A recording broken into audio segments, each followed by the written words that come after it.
Good morning. I will be presenting my conference on the advancement for Aboriginal rights by comparing two Australian campaigns, the 1967 referendum to count Aboriginal people in the census and the current campaign to recognise Australia's First Peoples in our Constitution. I aim to compare and contrast the similarities and differences of the era that they occurred and are occurring in, and the particular human rights referenced by the proposed changes. I will also include a discussion of who should decide what the important issues are and why, and ask who should be the key advocates in Indigenous rights campaign. I will highlight the advantages and challenges of such campaigns by talking about the difference between instrumental and expressive actions when campaigning. I will also like to conclude with a summary of the sometimes unforeseen and beneficial changes that both actions and campaigns can have throughout society as a whole. The 1967 referendum did not actually give Indigenous people the right to vote, as many people believed at the time and still assume today, but it did give Indigenous people citizenship rights, and it also gave Indigenous people the right to be counted in the census. The two areas looking to be changed were Section 51 and Section 127. Section 51 was generally about giving control over Aboriginal people to the federal government rather than the individual states, where all sorts of inconsistencies in legislation and treatment had been occurring for years. The thought was that with control given just to the Commonwealth, to the federal government, less chance of discrimination could occur because it could be controlled by just one government. Section 127 was about counting Aboriginal people in the nation's census, which meant, in a nutshell, that they would actually be acknowledged and registered as citizens. The proposed referendum for 2017 is also to change particular sections to do with race, sections 25 and 51. They're about provisions and powers that are dependent on interpretations of race, so there's opportunities there for really bad things to happen. It is also proposed that Aboriginal peoples be recognised in the preamble of the Constitution as Australia's First Peoples, and that's why it's been given the name Recognise.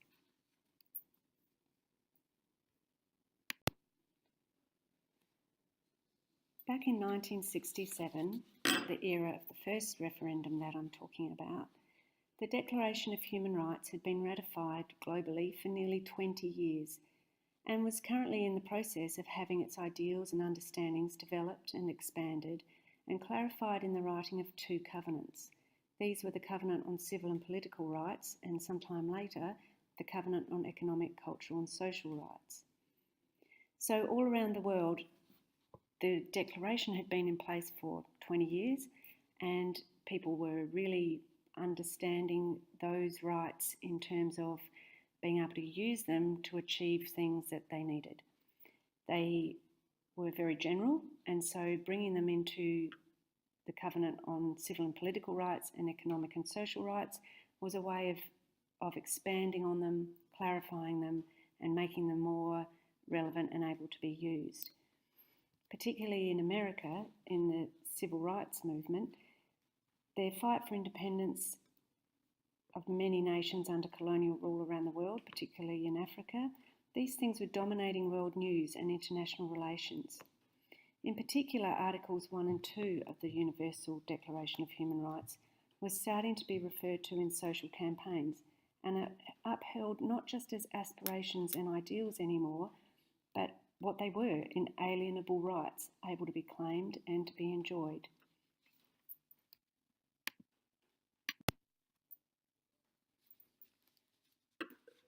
Moving on nearly 50 years, and we find ourselves with many more declarations and covenants that have grown from the original Universal Declaration of Human Rights.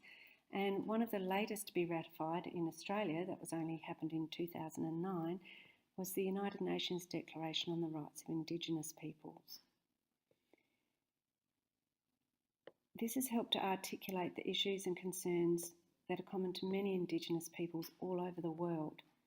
In the preamble of the Declaration of the Rights of Indigenous Peoples, First Nations movements are legitimised in their actions and campaigns for change, and the state is also very clearly required to acknowledge, cooperate and encourage conversations and negotiations.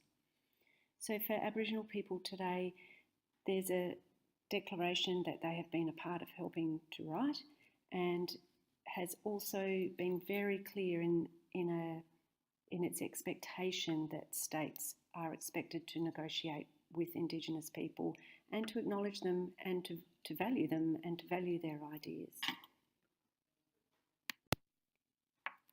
So when comparing two very different and yet very similar referendums for constitutional change, before these changes can happen, there has to be a lot of communicating with the wider population, the population that's going to vote on these. And that's where two different kinds of change that people campaign for can be seen. They are sort of described in tension with each other, and yet really the reality is that they can't work exclusively without each other.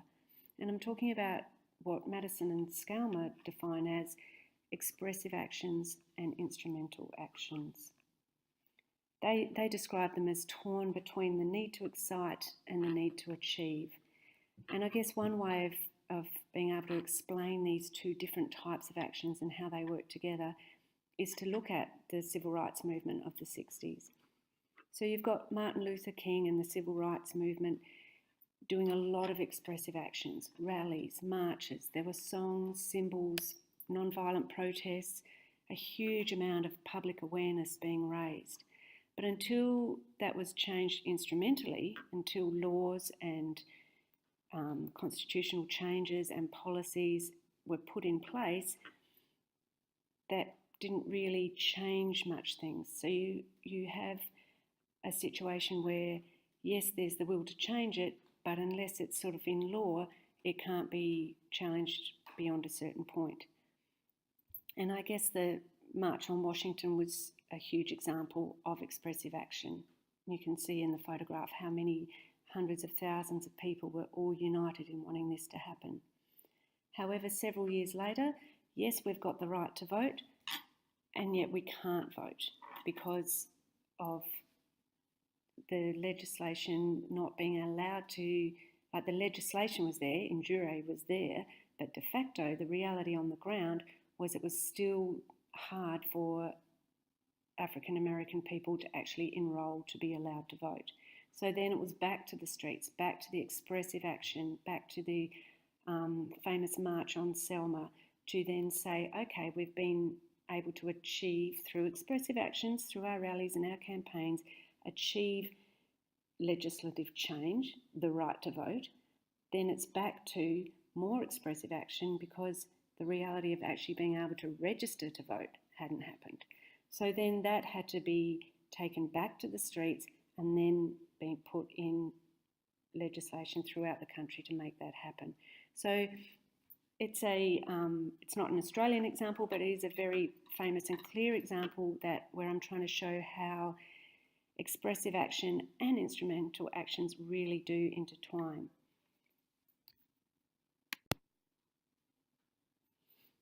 In Australia, in both of these campaigns for constitutional change, we see this expressive action sort of repeating itself, I guess.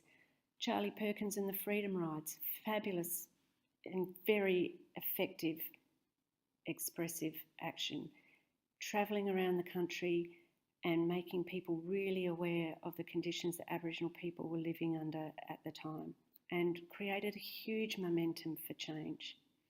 Similarly, again, nearly 50 years later, the reconciliation marches across the bridge, a huge groundswell of support, this great expressive action of coming together, black and white, united in this one cause to change the situation, to change the discrimination. And both of these expressive actions involved huge amounts of people and were really, really successful and very, very famous. And there was almost a feeling at the end of those of, well, what now? And that's where the instrumental change would come in at that point. One of the most powerful links, I believe, between expressive action and instrumental action is the development or campaigning or catch cry of a word.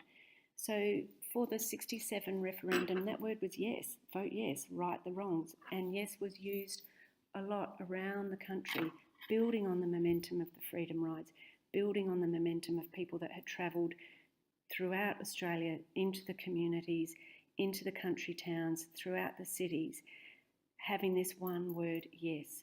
And it sort of became to be seen not just as yes, vote yes on your referendum ballot, but yes to a whole groundswell of feeling of things have to change, and almost sort of deliberately became a positive word used to encompass where we might be going with this.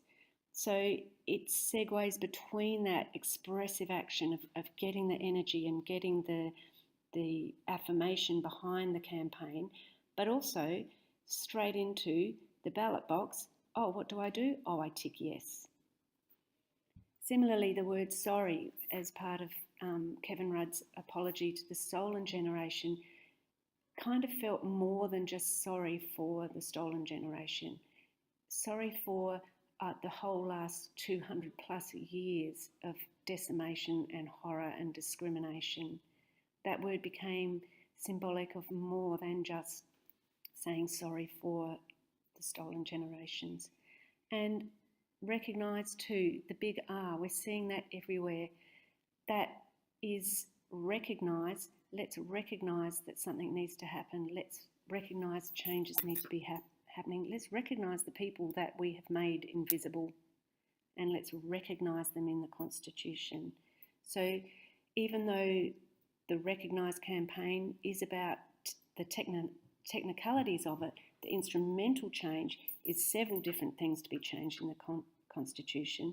Recognise is the expressive tagline, the word that is about the preamble, recognising the first peoples of the country, and then at that point going in and ticking the other sections and things that need to be changed.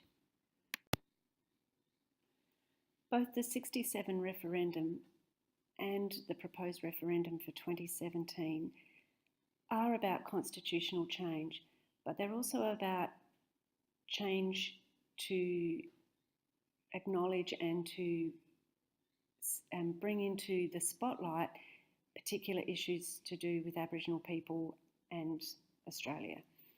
One of those issues is our international reputation, and it's probably not coincidental that both of these things were or have been highlighted in both of these campaigns.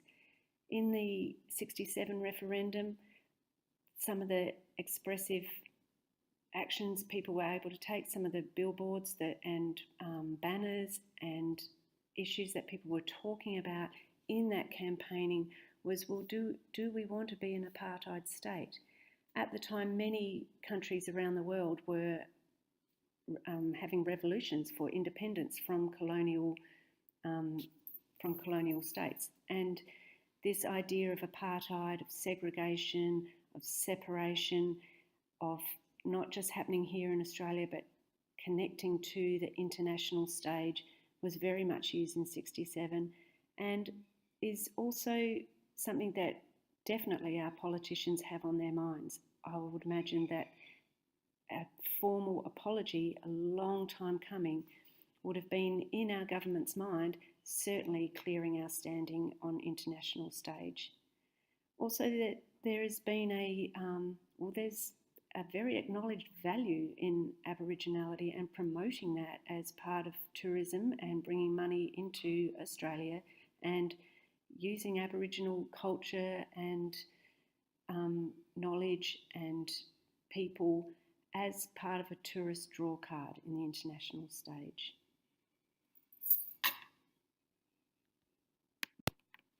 So saving face internationally is a huge issue in Aboriginal campaigns for pretty much for white people. But for Aboriginal people, what are the issues? What are the issues that really, really matter to them?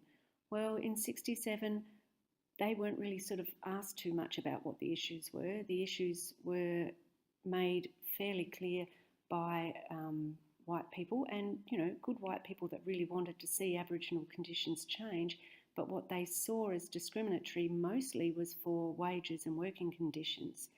They therefore had a lot of support from union groups, and their campaign for citizenship rights and belonging and being able to have proper working rights was paramount to that campaign.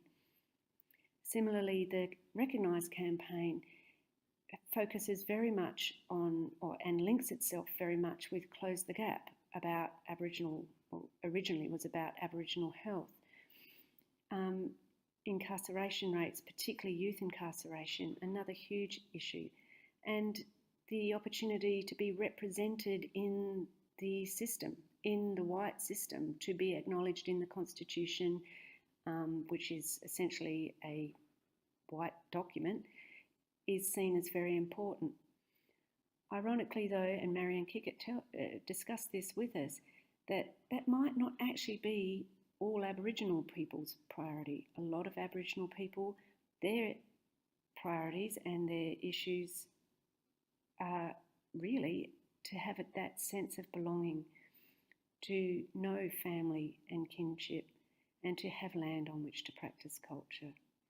So even in the issues that come under the umbrella of Recognise, in the issues that come under the umbrella of the 67 referendum, in all the issues that come under the umbrella of instrumental change, there is a difference in priorities between what white people think Aborigines need and should have and what Aboriginal people themselves actually value.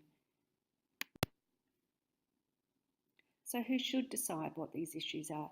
Who should be the leaders of these campaigns? In 1967, Jessie Street was amazingly energised about travelling to communities, about actually raising awareness in sort of coastal Australia about what was happening in the rest of our country. And it could be argued that at that time, possibly instrumental in getting that campaign really rolling to the point of getting that yes vote.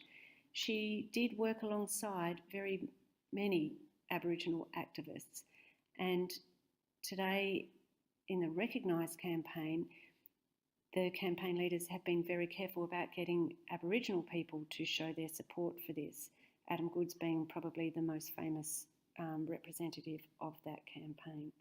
So even within the two campaigns, you've got many Aboriginal and non-Aboriginal people in both of these campaigns really pushing for that instrumental change, for that institutional change, but where Aboriginal people in 67 were very much part of the expressive campaign.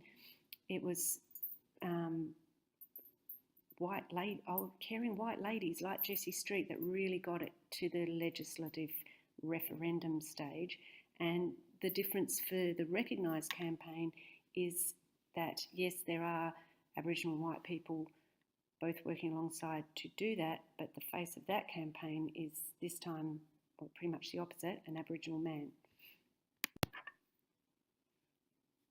Young people also have been in both campaigns really, really fundamental and crucial in really a big part of that expressive action and a big part of the on-the-ground discussion and rallying and fun. And that idea of this is nothing says change like young people. It's going to be our world that we're moving into, and to get young people on board in any campaign is a little bit of expressive excellence. And then, to then be able to educate and go on and say, well, then this is the instrumental part that needs to happen after that. These are going to be the people that are going to be living under that new legislation, living under that newly written, newly adapted constitution. Both campaigns also a huge groundswell of Indigenous people able to stand up and come together and begin to assert themselves not as just one great big group of people, but a diverse communities of people with all coming under that umbrella of Aboriginal people. So I think this is one of the things that the expressive action has been able to do really well, more so than the instrumental.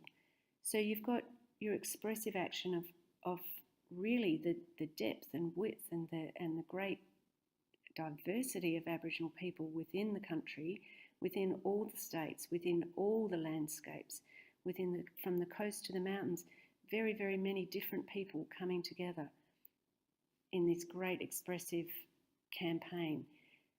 But once it gets to instrumental change into the Constitution, then they become one body, Aboriginal people.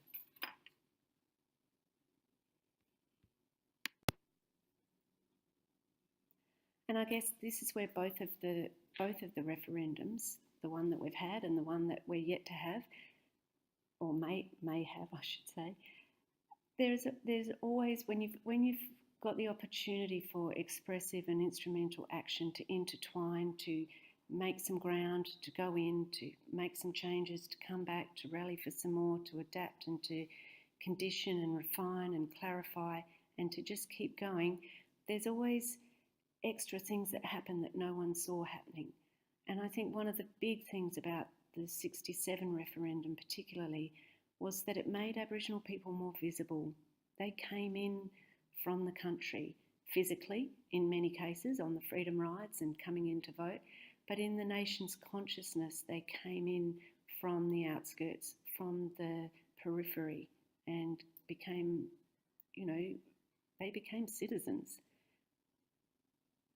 A second thing that's happened as a offshoot, particularly for the Recognise campaign, is that it's opened the debate. It's brought up other things. It's brought up many Aboriginal people's desire for a treaty and for sovereignty and for land and for an apology to actually be manifested in different ways rather than just a verbal apology in Parliament. It's brought up the opportunity to campaign for a lot of different things, and it's brought up the opportunity for conversation. So whether or not Recognise goes ahead, whether that referendum happens, already we're not going backwards. Already all these other things are starting to come up, and that's happened. It happened in the 67 referendum in that once Aboriginal people became more visible, then they were harder to ignore, and a lot of the conditions and dreadful conditions had to be changed. And similarly, some of the issues I talked about previously are back on the agenda, and people are talking about these things now.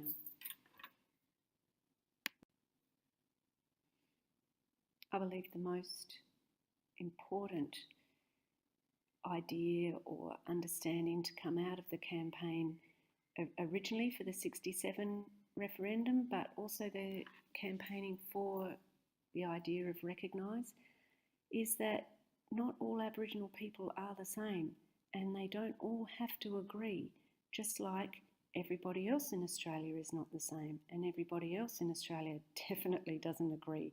We can see that in our Senate right now. And I think it's really important that we don't lump all of Aboriginal people together as we do when we have instrumental change, when we actually have to put things in writing and in legislation.